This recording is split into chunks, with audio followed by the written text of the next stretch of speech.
Hello, it's Keith here, and this is the first of the Photon series of my 68,000 assembly programming tutorials. What is Photon? Well, it's a little Tron clone. You can see it here. Basically, it's a light cycle game where you have to draw a line and try and block your opponent, which is a CPU player. And if you do, then you will score a point, and the game just continues until you run out of lives. Now, the game is obviously very simple. It's not really particularly challenging, at least for the 68,000s. This is, of course, a port of the Z80 and 6502 versions, but it's not really that amazingly complex of a game. But what it is it's a series of tutorials on how to plot pixels on a lot of different systems that aren't necessarily pixel-based systems. For example, the Genesis here is a tile sprite-based system. And so what I'm doing is I'm using the tiles to simulate a bitmap screen and drawing, in this case, this is the gameplay, but also these vector-based title screens. So as I say, it's a good little tutorial series on how to do these on all of these different systems, and it makes a good contrast to my other games like the YQuest game, which was a tile-based system and also used sprites as well, whereas this one is a vector-based bitmap game. So I thought it was a nice comparison, and I thought this was a good addition which really filled out the various series I've got on the 68,000. So what we're going to do today is a bit of an introduction. We're going to go over the memory, the RAM and the defined variables, and we're going to discuss them, and this will give us a bit of a background into how the game works if you've not seen it before. If you've seen the 6502 and the Z8 series, you will already know this, so you probably don't need to watch the rest of this video, but if you've not seen those, this is going to be an introduction to the game. I'm going to discuss the structure of the how the graphics work and how the game data works, and hopefully that will give us a good background for the rest of the series. Now, what I'm not going to do is I'm not going to discuss the multi-platform code, which is the bulk of the game code.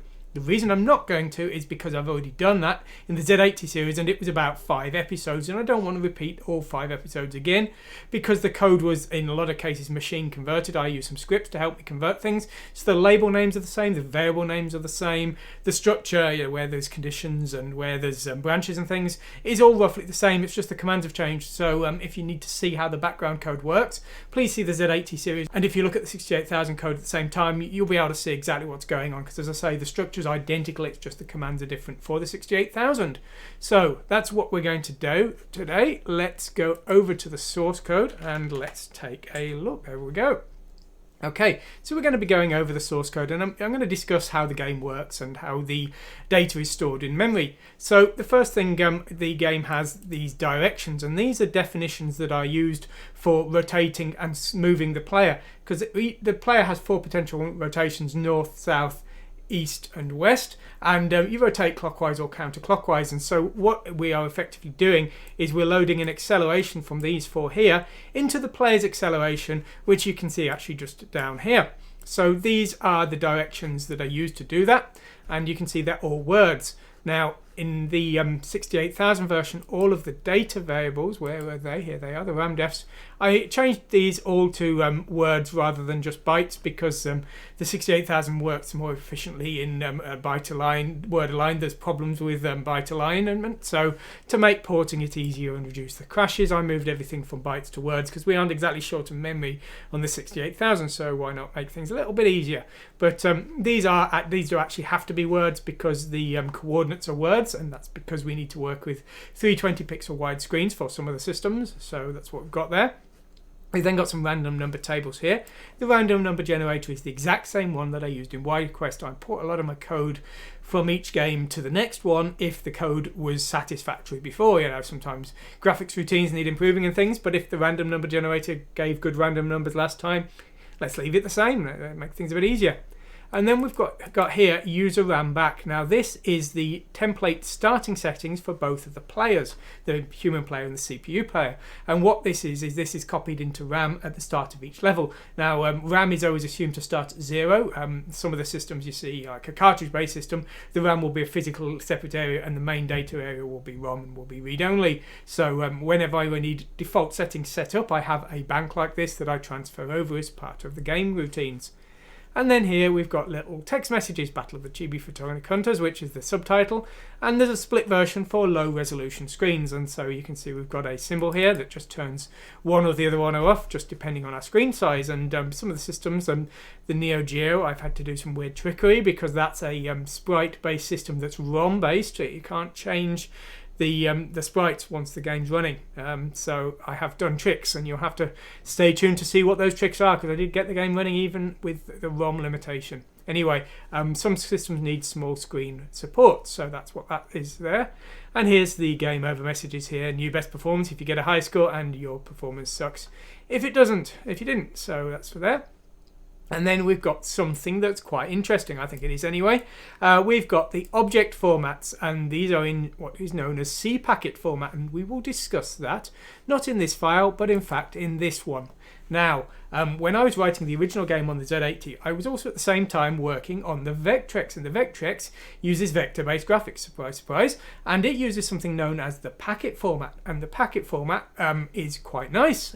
It basically it uses 3 bytes, so very much like this coincidentally. The first byte is a command byte, very much like this coincidentally, and so 0 would be a move, and that moves the drawing cursor to an X and Y offset, and then FF will be draw, and that will draw from the current position to the new position, and then 0, 1 is the end. And so, in case you haven't guessed from my sarcasm, I stole the format. Sorry, I paid homage to it, shall we say. Anyway, I completely ripped the format off, and that's the format I'm using for my graphics. So parts of the graphics here are using the packet format in the exact same format.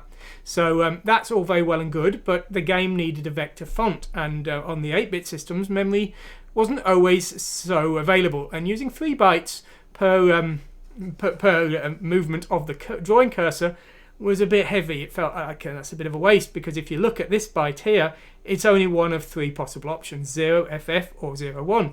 And I thought, well, maybe we can make some kind of compromise, because this is a full byte, so this is giving a -128 to +127 offset.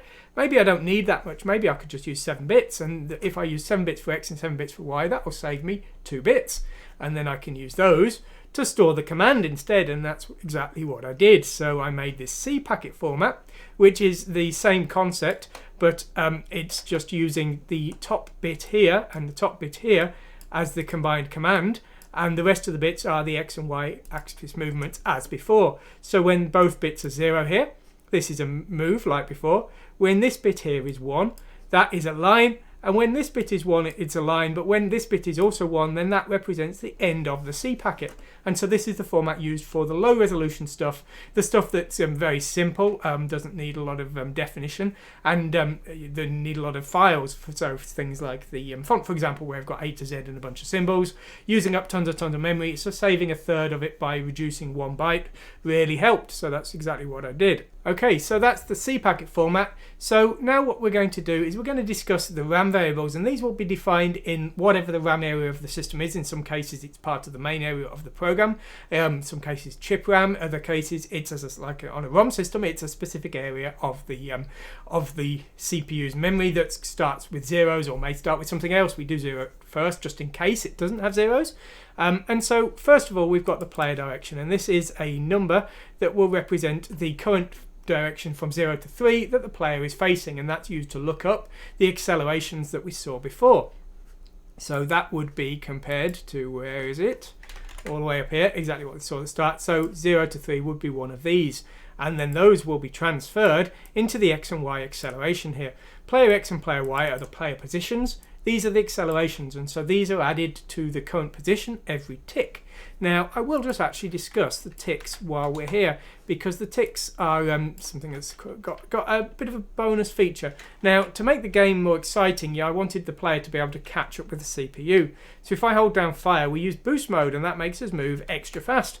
Now, the game has basically 2 ticks, and it alternates between 0 and 1. And if boost mode's on, the CPU's update. If the boost mode's on, the player's updated every tick. If it's off, the player's updated every other tick. So that allows the player to move faster than the CPU.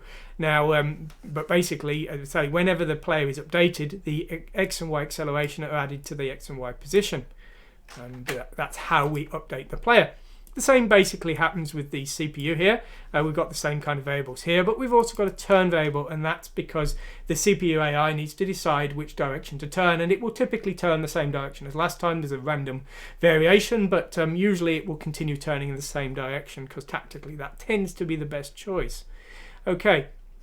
I've got a key timeout. The game works like this. Basically, if you press a direction and you hold that direction, like that, I just pressed and I'm holding, but it won't actually turn me again until I release and press again, and that's so we don't end up colliding into ourselves if multiple registers of the button are pressed without us releasing. So you have to release first, and that's what key timeout does. Best level is our high score, level is our current level, CPU AI is the look ahead level of the CPU. The collision detection, it's very simple. The CPU AI, it just looks a few pixels ahead, and if there's a wall there it will turn, but if the wall is actually appeared before that because the human players got in the way, then the CPU will run straight into it. So that's what that does.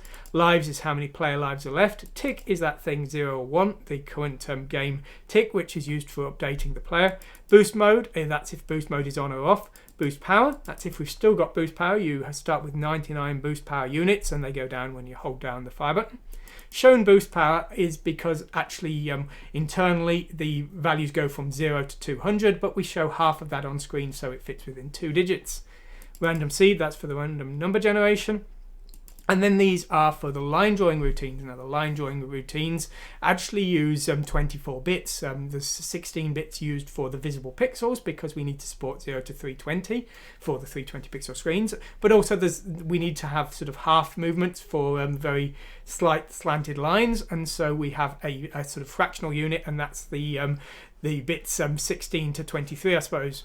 So that's why we're using 24-bit there for our X and Y position for line drawing. We've got a scale because we can scale up or scale down. We can only do simple scaling. We can do 1 times, 2 times, 4 times, or half times and quarter times, just depending if this is a positive or negative number. But that is used for things like the title screen to make it smaller on those lower screens. And that was a big benefit of using these vector formats because it made porting to systems with tiny screens a lot easier than it usually is. So you just change the scale and it's done. And then the color, and that's the color of the graphics, and there we go. So that's it. Now, if you want to know the full ins and workings of it, you would want to look at this multi-platform file here, which you can see is pretty large. And there's also some code for the vector drawing. So I'm not going to go into it. As I say, if you want to see more on that, please look for the Z80 Photon series and the multi-platform lessons there, because as I say, the label names are the same, the variable names are the same, and the positions, the conditions occur are the same. The code, as you can tell from this rather odd file name, is to some extent converted. I do scan over it. I wrote my own converter and it doesn't work very well, but it just helps me out a little bit. So as I say, you will find that the structure of the two is the same, and that's why I'm not going to specifically discuss the entire code, because as I say, I will just spend hours and hours saying exactly what I've said before, and I think anyone who's interested would be pretty well served just watching the Z80 series. So there we go. That's all we're going to be covering today. If you liked what you've seen today, please like and subscribe. As I say, if you like the videos, YouTube recommends them to more people who may like them as well. And if you subscribe, then you'll be make sure to see the future videos, which we're going to discuss the vector drawing routines on all of these different systems in the 68,000 range, because this game does work on all the systems I covered in my 68,000 series. So that should be quite interesting. Anyway, I hope you've enjoyed this today. Thanks for watching. If you've enjoyed this video today, please consider supporting my content. It takes 20 to 30 hours a week to keep making these videos. It's basically all I do when I'm not doing my day job, and it's only through the support of my patrons and the other sponsors that I'm able to continue justify doing it, essentially. You can back me on Patreon. I post a weekly update with the latest work on the current projects I'm doing. You can see one here, and also the newest videos. There's a large backlog of videos that are currently only available to the patrons, although they will all be available to everyone later on. And also it's the backers who I ask when it comes to making decisions on how to change the content in the future, what new content to create and things like that. You can see there was recently a survey of the backers, so I can plan next year's content. As well as Patreon, you can now become a member of my channel on YouTube. There's a join button you should see just below this video. You can use that. YouTube backers get the same content as Patreon. I just post it through the YouTube interface instead of the Patreon one. It's the same content every week. Also, if you prefer, you can go to my Teespring store and you can get some Chibi Akuma's merchandise or some Learn ASM merchandise if you prefer, if that's how you would like to back me. Links for all three are in the description of this video below. Anyway, whatever you decide to do, I hope you've really enjoyed this video. Thanks for watching today, and goodbye.